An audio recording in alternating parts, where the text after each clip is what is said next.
هو الحبيب الذي ترجى شفاعته لكل هول من الأهوال مقتحم. Jadi mulkan adon, penguasa, pemimpin yang menggigit. Disitulah mulai Bani Umayyah. Setelah Muawiyah meninggal, dilanjutkan oleh anaknya, diwarisi sama anaknya langsung sistem kerajaan.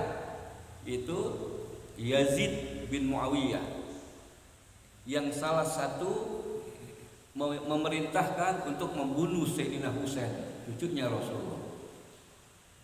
Itu di fase yang ketiga umat Islam. Kata Rasulullah dalam hadisnya dikatakan mulkan adon, yaitu penguasa, pemimpin yang menggigit, artinya pemimpin yang hanya mementingkan dirinya, pemimpin yang hanya mementingkan keluarganya, dan pemimpin yang hanya mementingkan orang-orang yang dekat sama dia, orang-orang yang menjilat kepadanya, dan menyengsarakan rakyatnya saat itu, menyengsarakan rakyatnya, menyengsarakan umatnya, dan tidak ada keadilan saat itu. Assalamualaikum warahmatullahi wabarakatuh. Alhamdulillahirabbil alamin, wassalatu wassalamu ala asyrofil anbiya wal mursalin wa ala alihi wa sahbihi ajmain, amma ba'd. Jamaah salat maghrib Masjid Al-Ikhlas yang berbahagia, yang insyaallah kita semua dirahmati dan diberkahi Allah Subhanahu wa taala. Ya, cuaca yang begitu sejuk, ya, adem. Namanya ngapain ini? Oh iya. Kita lanjutkan tentang rukun iman yang kelima, yaitu hari kiamat. Hari kiamat kita sudah bahas, kiamat kecil yang sudah terjadi dan tidak akan terjadi lagi, kemudian kiamat kecil yang sudah terjadi dan sedang terjadi lagi berulang-ulang, dan kiamat kecil yang belum terjadi. Dan kiamat besar yaitu diawali dengan 10 tanda. Itu sampai mana kemarin itu tanda ya? Jadi yang pertama keluarnya Dajjal, kemudian yang kedua turunnya Nabi Isa, dan yang ketiga yaitu keluarnya Ya'juj Ma'juj. Keluarnya Ya'juj Ma'juj itu jumlahnya Ya'juj Ma'juj perbandingannya nanti itu di masa Nabi Isa 1000 berbanding 1. Jadi umat Islam 1, Ya'juj Ma'juj 999. Makanya Nabi Isa nggak bisa melawan mereka karena kebanyakan. Makanya salah satu nanti penghuni neraka 1000 berbanding 1 itu 999, kebanyakan Ya'juj Ma'juj. Ya, kelompok Ya'juj Ma'juj itu paling banyak nanti di neraka. Nah, kita umat Islam, umat Rasulullah ini jauh-jauh hari ya di masa Nabi sudah memberitahukan kepada kita bahwasanya umatku, kata Rasulullah, umat Islam ini nanti dia akan dipimpin secara garis besar yaitu 5 fase tentang pemimpin atau imamah atau kepemimpinan. Ya, ada 5 fase sampai yaumil akhir. Yang pertama kata Rasulullah yaitu kepemimpinannya itu nubuah, di masa nubuah. Maksudnya apa? Di masa nubuah umat Islam saat itu langsung dipimpin oleh Nabi. Itu fase yang pertama ada. Ya. Jadi fase yang pertama umat Islam langsung dipimpin oleh Nabi, dan Nabi betul-betul memimpin umat dengan keadilan. Umatnya bahagia, umatnya senang. Bahkan Rasulullah mencontohkan kepada umat-umatnya Dalam kehidupan Rasulullah, kehidupannya sederhana. Bahkan sehari-hari beliau lebih banyak berpuasa ketimbang makan.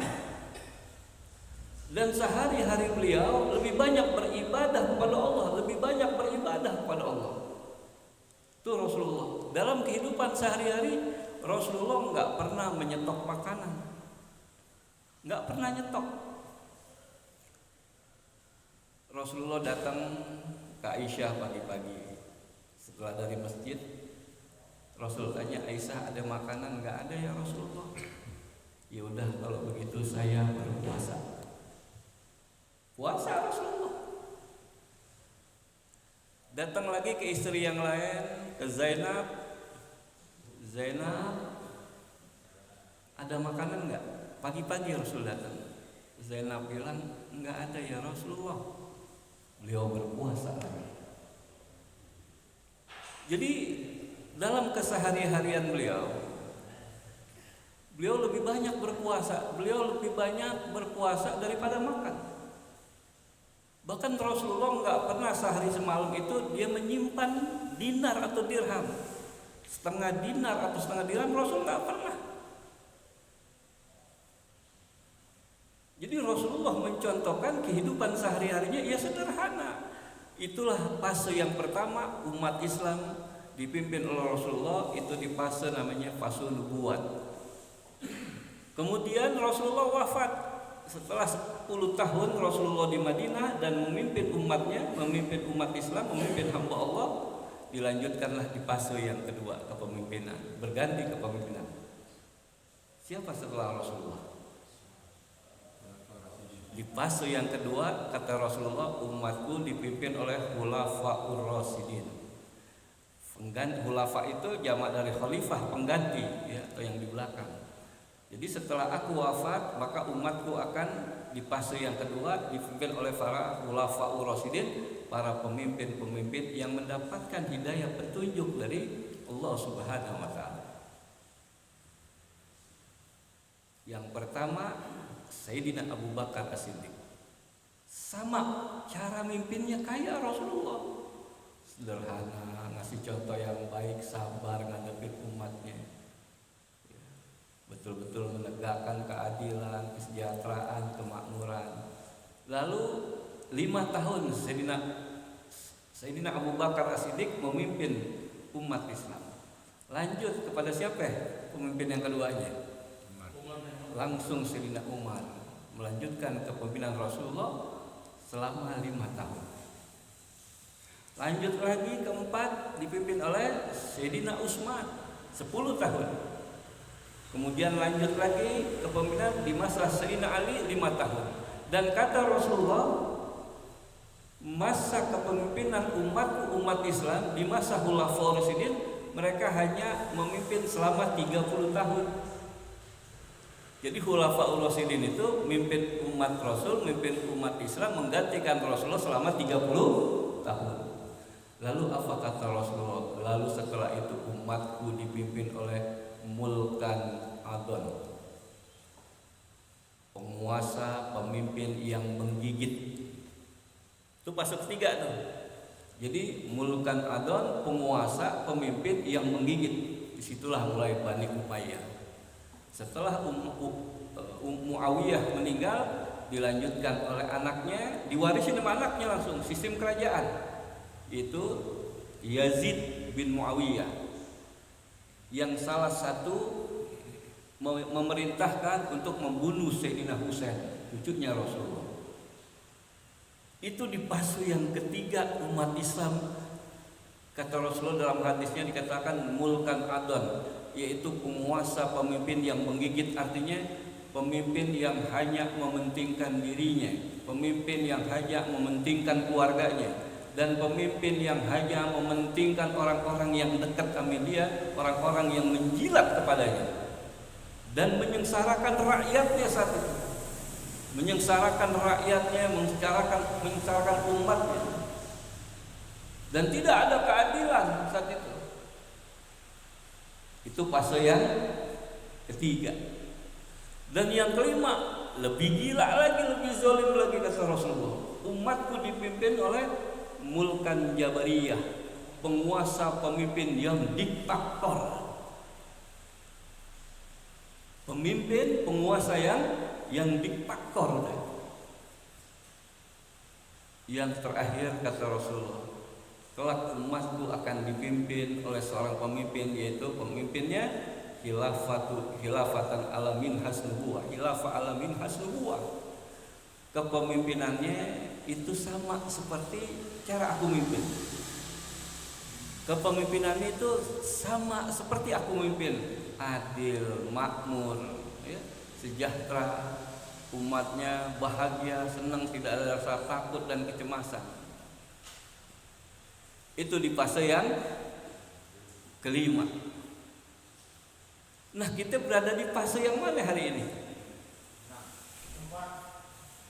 Hah?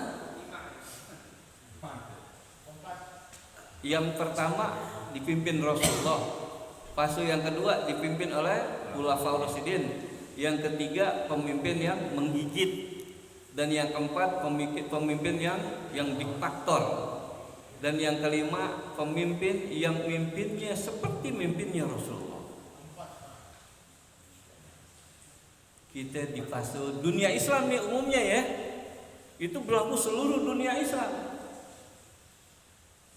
Jadi dipimpin oleh pemimpin yang diktator, yang para penegak hukumnya zalim, para pemimpinnya zalim, hanya mementingkan dirinya, mementingkan keluarganya, dan mementingkan orang-orang yang dekat kepada dia. Bahkan kalau ada banyak di ulama-ulama di masa mereka, kayak Imam Abu Hanifah, dipenjara mereka. Di masa Imam Malik, dipenjara mereka. Imam Syafi'i pun termasuk dipenjara, karena dituduh pemberontak Imam Syafi'i, dan dituduh Imam Syafi'i pengikut Syiah. Akhirnya apa yang terjadi?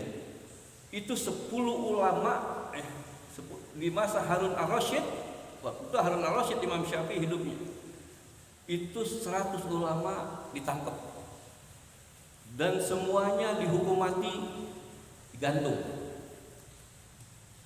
Sampai terakhir Imam Syafi'i yang terakhir itu, ternyata ada ulama yang dekat Harun ar-Rasyid, dia lihat Imam Syafi'i ini orang baik, orang jujur, orang benar. Ulama tuh dekat sama penguasa. Dia bilang, Harun ar-Rasyid, wahai Amirul Mukminin, ini Imam Syafi'i orang baik, orang benar, jangan dihukum. Tapi memang ajal belum waktunya, yang 99 sudah dihukum mati. Akhirnya Imam Syafi'i dibebaskan oleh Harun ar-Rasyid. Imam Syafi'i waktu dibebaskan, kemudian Harun ar-Rasyid memberikan hadiah. Berapa? Memberikan hadiah sekian ribu dinar. Itu tahu nggak? Dinarnya sebelum keluar dari istana Raja Harun ar-Rasyid dibagiin kepada pegawai-pegawainya, pegawai istana. Ada yang tukang kebun, ada yang cleaning service, dibagiin. Dan Imam Syafi'i nggak membawa uang. Begitu juga Imam Ahmad bin Hambal di Badak sama, dirantai kakinya, diikat tangannya merantai. Karena saat itu penguasanya berpaham Mujassimah, mengatakan bahwa Al-Quran itu makhluk. Dia memfatwakan bahwa Quran ini makhluk. Seluruh ulama di Baghdad menyelamatkan diri, ngikutin apa kata dia. Cuman Imam Ahmad bin Hanbal mengatakan bahwa Al-Quran kalamullah. Quran bukan makhluk, tapi dia kalamullah. Tangkap penjara, disiksa. Nah, kita hari ini pun berada di fase yang keempat. Jadi seluruh dunia Islam hari ini, dalam sistem negaranya ada yang menganut sistem demokrasi, ada yang menganut sistem kerajaan dunia Islam itu, dan terpecah-pecah umat Islam. Betul nggak? Indonesia mayoritas muslim menganut sistem demokrasi. Kemudian Malaysia apa sistemnya? Hah? Sama kayak demokrasi pemilihan kan? Brunei ada nggak DPR? Nggak ada. Tapi adil, makmur rakyat. Nggak ada DPR.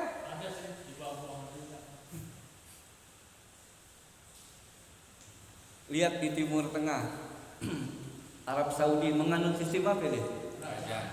Ada nggak DPR-nya? Ada nggak pemilihan presiden? Nggak ada.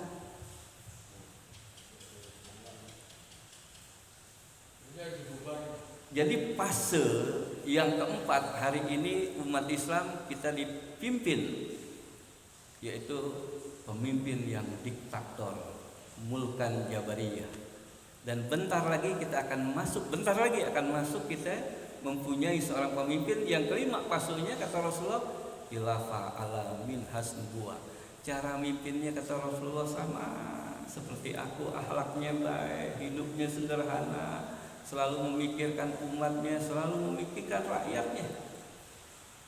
Bahkan kalau ada satu umatnya, rakyatnya satu, sampai enggak makan, dia akan bertanggung jawab nanti di hadapan Allah Subhanahu wa taala. Bahkan kalau ada umatnya, ada rakyatnya yang melakukan kemaksiatan, aku nanti akan bertanggung jawab di hadapan Allah. Nah, fase yang kelima itu siapa nanti? Imam Mahdi. Nggak ada Ratu Adil itu mah, itu orang-orang kepercayaan, orang-orang kejawen itu. Masa Ratu Adil? Emang pimpin kita perempuan? Enggak, laki pemimpin kita. Kalau kata Nabi, apabila negara atau organisasi dipimpin oleh perempuan, nggak ada berkahnya kata Nabi. Nggak ada berkahnya. Hilang rasa berkahnya. Sama lah di rumah tangga. Di rumah tangga yang mimpin siapa ya? Suami ke istri. Hah? Suami. Jangan dibalik. Masa laki dipimpin oleh perempuan? Ya apa tidak? Ya. Jadi fase yang kelima. Fase yang kelima inilah nanti yang dipimpin oleh Imam Mahdi dan Nabi Isa. Baru di situ kita makmur, Pak. Makmur. Ya, makmur, nggak ada rasa takut. Bahkan anak-anak kecil nanti itu mainnya sampai sama ular. Di masa kepemimpinan Nabi Isa nanti, Nabi Isa berapa tahun? 45 tahun dia memimpin umat Islam. Itu sampai anak kecil mainnya sama ular. Ular kobra, ular sanca, ular piton, ular apa lagi, ular beludak. Anak kecil mainnya ular dan tidak membahayakan mereka. Gila. Berkah kata Rasulullah, buminya berkah, langitnya berkah, cuaca alamnya juga berkah. Kalau sekarang kan alam berubah ini, nggak menentu. Kata Rasul salah satu tanda kiamat, alamnya udah nggak menentu. Musim udah nggak menentu. Kayak kita, musim udah nggak menentu hari ini. Aturan musim kemarau jadi hujan, nggak menentu. Itu tanda-tanda kiamat kata Rasulullah. Itu sampai anak kecil main sama ular. Kalau anak kecil sekarang mainnya apaan? Handphone. Sekarang ini bayi 1 tahun 2 tahun biar dia anteng, biar dia nggak nangis atau dia lagi nangis dikasih handphone, diem bayi, bisa lagi buka handphonenya, kalau buka YouTube bisa, dia jago. Anak kecil sekarang 2 tahun. Terus apalagi kata Rasulullah, sampai orang dikasih ontak nggak mau. Dikasih ontak itu kendaraan paling mahal. Sampai orang dikasih ontak nggak mau. Dia bilang, ya saya ini ontaknya banyak banget, kebanyakan kagak kurus. Saya juga pengen ngasih nih siapa ontak. Sampai orang nggak ada yang mau menerima ontak. Bahkan sampai orang mau bayar zakat nggak ada yang mau nerima. Saya nggak butuh uangmu, kenapa? Uang saya kebanyakan, saya juga bingung mau bayar zakat. Urusan dikit, duit saya banyak. Urusan dia ini urusan saya ini dikit gitu, duit saya berlimpah ruah, bingung saya. Mau selama bayar zakat infak nggak ada yang nerima. Kok sekarang gimana? Hah? Udah nggak tuh kayak begitu? Ada nggak sekarang orang yang menolak zakat infak sedekah? Ada nggak sekarang? Malah minta. Nanti di masa Nabi Isa, di masa Imam Mahdi nggak ada. Orang mau bayar zakat susah, nggak ada yang nerima gitu, nggak ada mustahilnya. Makmur. Terus apalagi kata Rasulullah, raja hutan, singa mainnya sama kebo. Dia main sama kebo, bayangin. Kalau sekarang gimana itu kalau singa main sama kebo? Habis itu tulang, betul nggak? Tapi nanti sampai kayak begitu dan nggak membahayakan mereka. Singa mainnya sama kebo, singa mainnya montak ya, singa mainnya montak. Harimau itu mainnya sama kebo, sama sapi. Kata sapi, mau gue dimakan nggak nih? Enggak lah, udah jinak gue. Tuh, serigala mainnya sama kambing. Ame domba, serigala mainnya. Bayangin, anak-anak kecil mainnya sama ular. Keren, udah main sama ular kan? Sama ular, sama singa, sama macan. Ya, nanti itu kan kayak begitu. Jadi nggak ada rasa takut, cemas, orang nggak ada. Orang mau pergi jauh, mau pulang malam, kayak tengah malam nggak ada rasa ketakutan. Aman, nyaman. Jadi dibikin betul-betul suasananya itu aman nyaman. Rakyatnya umat Islam dimakmurkan. Nggak ada rasa takut, nggak ada rasa cemas mereka. Disitulah keadilan yang terjadi di masa Imam Mahdi dan Nabi Isa alaihi salatu wassalam. Pengen nggak kita ngerasain kayak gitu tuh? Duit banyak, badan sehat saat itu. Bahkan sampai racun-racun itu masuk ke tempatnya, racun-racun masuk ke tempat yang nggak ada, sehat semuanya. Pengen nggak kita kayak begitu tuh ya? Hah? Jadi kira-kira bisa nggak di Indonesia kayak begitu?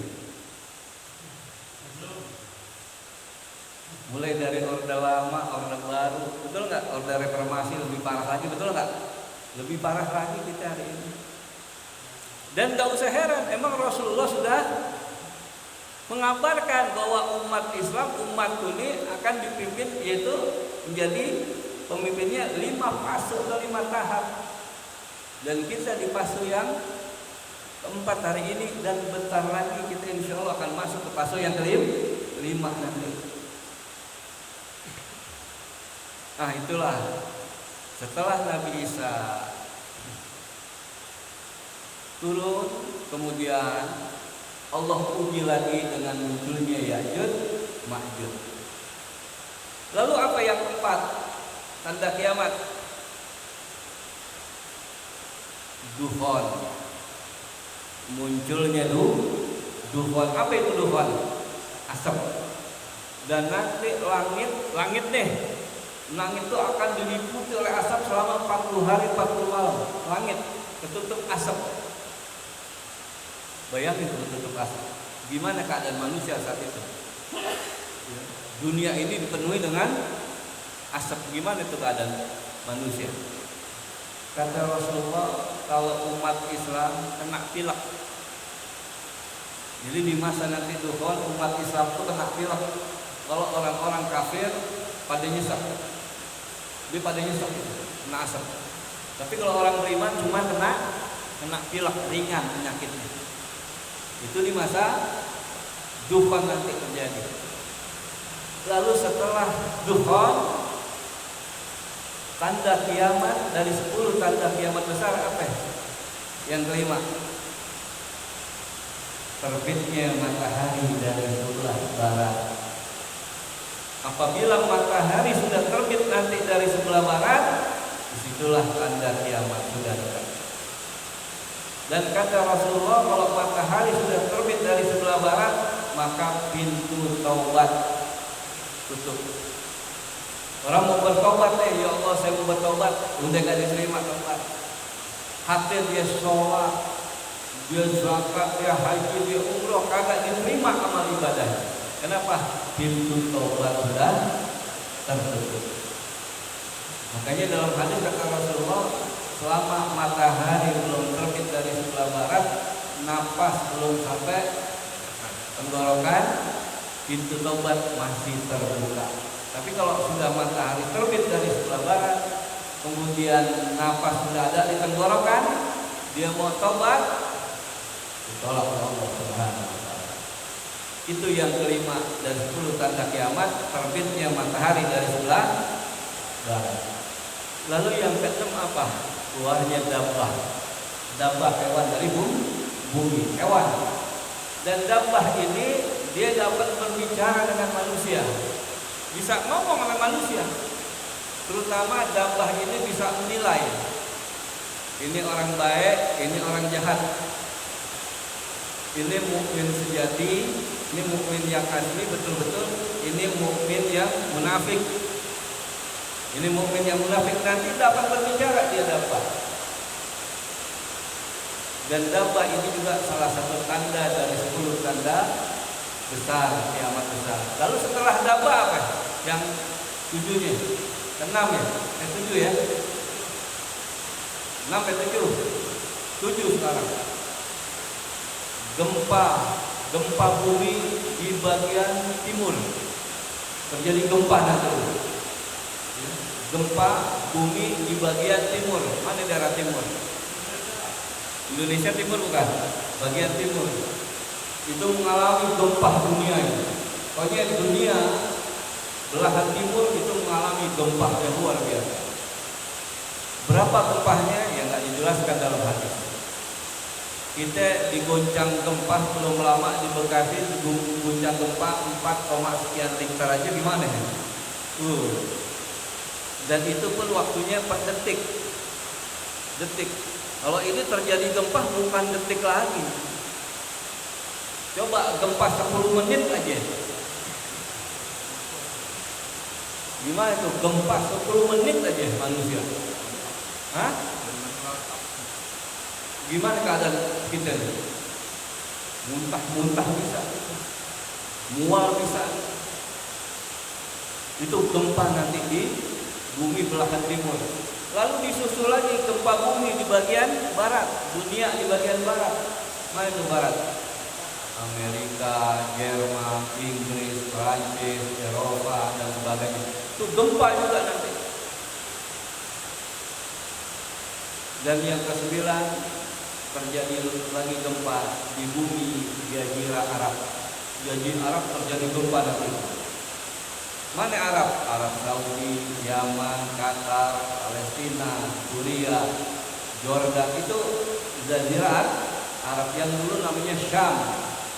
Dulu namanya Syam di masa Rasulullah. Tapi dipecah karena Jazirah Arab ini yang menjajah dulu siapa? Negara mana yang menjajah mereka? Inggris. Yang menjajah mereka Inggris. Sebelum adanya Inggris, yang menjajah Jazirah Arab siapa? Romawi. Bangsa Romawi sekarang apa namanya ya? Enggak, sekarang ini apa? Vatikan apa? Itali. Dulu namanya Romawi itu. Dibelah media dibagi itu, pecah belah itu. Yang asalnya Palestina, Suriah, Irak, Jordan, itu namanya Syam, Yaman, Syam. Tapi setelah dijajah oleh Inggris, namanya dipecah-pecah itu. Arab nggak bersatu lagi, dibikin pecah belah Arab. Sampai gini, Arab Saudi dengan Arabnya, Kuwait dengan Kuwaitnya, Suriah dengan Suriah, Qatar dengan Qatar, Jordan dengan Jordan, Emirat Arab dengan Emirat Arab. Ini Arab kuat nggak? Lemah gitu, pecah. Gempa bumi nanti di Jazirah Arab.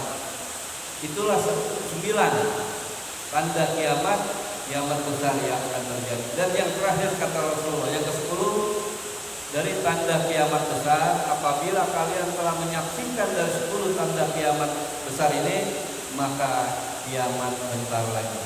Apa? Berlakulah idza zulzilatil ardu zilzalaha. Apabila bumi diguncangkan dengan guncangan yang sangat dahsyat.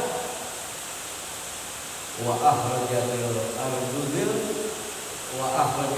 ardu asqalaha, maka bumi mengeluarkan beban-beban yang berat, sehingga kata Nabi bumi jadi kosong, dimuntahin. Apa itu yang dimuntahin? Beban-beban yang berat. Apa ada yang di bumi? Kita manusia dikubur, dikeluarin nanti itu dibongkar. Apabila kuburan dibongkar, gempa.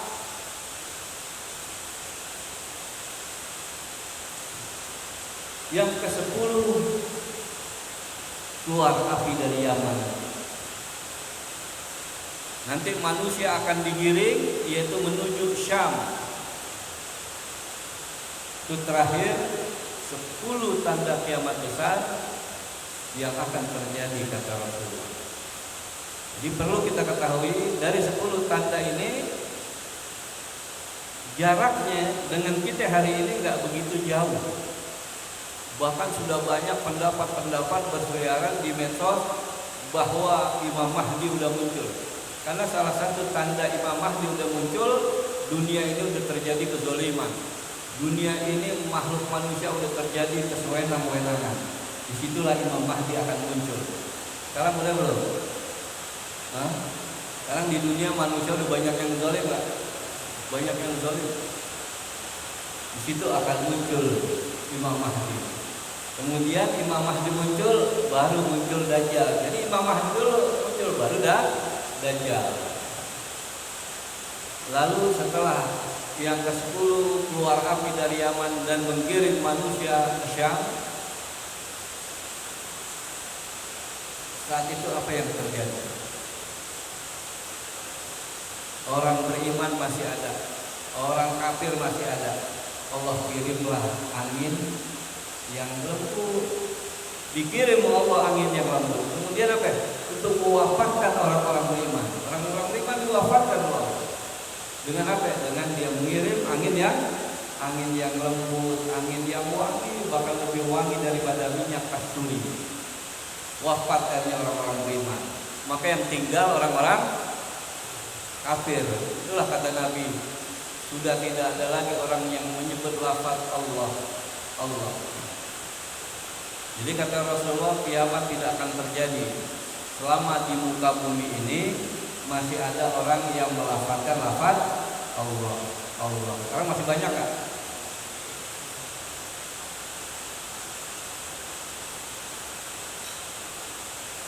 Allah kirim angin yang lembut mewafatkan orang-orang yang beriman dan tinggallah orang-orang kafir. Terjadi kiamat besar dan Allah perintahkan malaikat Israfil. Ini tahapan kesananya nih menujutnya. Allah perintahkan malaikat Israfil, dunia end, dunia selesai, siap ya Allah. Tiupan yang pertama, mati semua manusia. Iya mati tiup doang gitu, mati semua manusia. Bukan hanya manusia, apalagi yang berjiwa. Kullu nafsin dha'iqatul maut. Manusia mati, malaikat mati, jin mati semuanya, iblis mati semuanya. Lalu siapa yang makhluk Allah yang terakhir mati? Israfil. Dia niup trompet. Lalu kalau dia mati duluan, siapa yang meniup? Ridwan bukan tugasnya, ada masing-masing tugasnya. Mati semua, Jibril, Ridwan, Malik, Munkar, Nakir, malaikat maut mati semua. Banyak. Kullu nafsin dha'iqatul maut. Setiap yang berjiwa saat itu mati semua. Tinggal Israfil sendirian. Di pelanga-pelongo, ya Allah, saya bagaimana? Lu mati sendiri aja dah. Mati sendiri dia. Udah. Apa yang terjadi? Di situ Allah mengatakan dalam satu hadis, dalam hadis Allah mengatakan, aina mulku fil ard. Mana tuh penguasa-penguasa, para pemimpin-pemimpin dulu yang ada di muka bumi, yang berlaku sewenang-wenang, menyengsarakan rakyat, menindas rakyat, menzalimin rakyat. Ayo, mana sekarang? Keluar kalian. Dipanggil sama Allah, aina mulku fil ard. Mana tuh? Firaun, bangkit mana Firaun? Firaun masih dikubur. Dipanggil tuh, Firaun mana? Raja Namrus, keluar kau. Enggak ada yang keluar. Enggak ada yang keluar. Abu Jahal, Abu Lahab, keluar kau. Enggak ada yang keluar. Panggil lagi, Bill Clinton, keluar kau. Enggak ada. Israel siapa itu presidennya? Benyamin, itu Nyaho, keluar kau. Enggak ada yang keluar. Enggak ada yang keluar. Mana tuh dulu yang mengaku raja, mengaku penguasa, yang harusnya mengayomi masyarakat, rakyatnya bikin bahagia, jangan bikin menderita, rakyatnya bikin senang, rakyatnya bikin makmur. Ayo keluar, mana semuanya? Enggak ada. Udah enggak ada, udah sunyi udah. Lalu gimana kata Allah? Allah hidupin lagi. Siapa yang pertama dihidupin? Israfil dulu. Lah kan dia niup trompet pertama mati, niup trompet kedua hidupin. Jadi 2 kali tuh tiapan trompet itu. Dihidupin dulu Israfil. Bangun dulu. Nih ada kerjaan proyek nih. Yes, siap ya Allah. Dia tiup yang kedua, biar pada bangun yang di kuburan, Firaun, Abu Jahal, Abu Lahab, sampai pengikut-pengikutnya, biar pada bangun tuh, biar pada tanggung jawab nanti di hadapan tuh. Siap. Itu tiup lagi trompet yang kedua, pret. Bangun keluar manusia dari kuburnya. Apabila kuburan dibongkar, apabila manusia keluar dari kuburnya, semua menghadap Allah. Itu fase-fasenya. Itu tahapan-tahapan manusia. Orang beriman, sini orang yang beriman. Ini yang rajin sholat nih, berjamaah sini. Ini yang rajin duduk di majelis ilmu, dipisahin. Sini. Di bawah naungan Allah. Karena matahari nanti panasnya itu dideketin. Sejengkal panasnya itu. Orang beriman dinaungin oleh Allah. Makanya kata Nabi, ada 7 kelompok golongan manusia yang mendapat naungan Allah, yang tidak ada naungan kecuali naungan Allah. Salah satunya al-imamul adil, pemimpin yang adil. Salah satunya orang yang rajin duduk di majelis ilmu. Kata Allah, sini. Oh ini nih yang jarang-jarang ke masjid musola. Oh lu sebelah sana. Dipisahin. Sebelah sana. Panasan. Bahkan kata Rasulullah itu sampai keringetnya. Sampai panasnya, keringatnya itu sampai ada yang sedengkul keringatnya, ada yang sepinggang, ada yang sampai segini. Kelelap dia dengan keringatnya sendiri, ada yang tenggelam dengan keringatnya kata Rasulullah. Tergantung amalnya. Orang kafir gimana? Orang kafir orang kafir lo nggak percaya sama Allah, lo nggak percaya sama Rasulullah, lo nggak percaya sama Quran, dipisahin. Orang kafir mah nggak dihisap lagi, kagak.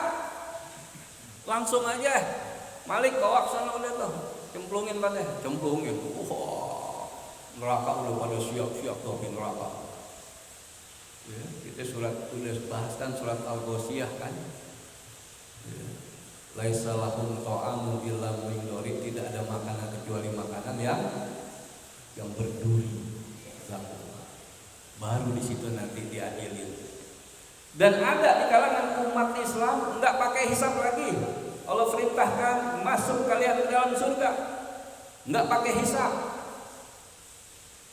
Tapi nanti ada yang dihisab, tapi ada juga yang kagak dihisab. Dalam satu hadis Rasulullah ada nanti 30.000 orang masuk surga tanpa hisab, 30.000 orang. Angka 30.000 bukan pembatas. Masuk surga dia tanpa hisab. Salah satunya apa? Dalam surat Ar-Ra'd dulu sabar. Masuk satu kelompok ke surga ya Allah. Sampai malaikat bilang, ente pada mau kemana? Mau kemana ente pada? Ila aina ini mau kemana? Fil jannah, ke surga. Ente belum dihisab. Iya, tapi Allah udah nyuruh kita masuk surga. Sampai malaikat bingung nanya. Ditanya, man anta? Ente ini siapa? Enak banget masuk surga tanpa hisab. Ente siapa emang? Kita dulu di dunia sabar. Waktu di dunia dulu kita sabar, menjalankan sholat sabar, duduk di majelis ilmu sabar, puasa haji juga sabar. Kita juga sabar, kita nggak maling duit negara, kita nggak jinah, kita nggak judi, kita nggak hasad, kita nggak ada kebencian sama orang, kita sabar. Jadi inilah balasan kami, masuk surga tanpa hisab. Enak banget. Pak Surono ada di rombongan itu. Temannya Pak Surono yang nggak pernah ke masjid, nggak pernah duduk di majelis ilmu, Pak Surono tolong saya. Minta tolong. Enggak aku udah yakin ngaji kagak pernah mau, alasan capek lah. Capek gua habis kerja nyari dunia nggak sempat. Salam aja deh sama Allah, lah enak banget kayak begitu. Tapi ada yang dihisab nanti, ditimbang amalnya. Mana yang lebih berat, mana yang lebih ringan. Kalau timbangannya berat, masuk surga. Tapi kalau timbangannya ringan, lebih banyak kejahatannya, ya sudah kata Allah, lu mampir dulu deh ya sini nih, dibakar dulu. Sesuai dengan dosa-dosa lu dibakar. Kalau memang di dalam hatinya masih ada tauhid la ilaha illallah, diangkat nanti Allah. Tapi disiksa dulu di api neraka, mampir dulu dia. Ada yang masuk surga langsung, ada yang ditimbang dulu dia masuk surga, ada yang dulu mampir ke neraka, mampir dulu ke neraka. Kita yang mana? Ya mudah-mudahan kita yang masuk surga tanpa hisab. Udah enak di sono kita. Gak nyari duit lagi Pak Surono, enggak ada yang sakit di sono, sehat. Enggak ada yang sedih gitu, bete, galau, enggak ada. Semua senang, bahagia, hari-harinya penuh kebahagiaan. Itu jangan tanya deh, kiri kanan kita, ya Allah, bidadari bermata jeli, cantik jelita, dan mereka enggak hamil, mereka enggak ingusan, mereka enggak belekan, mereka enggak haid, enggak.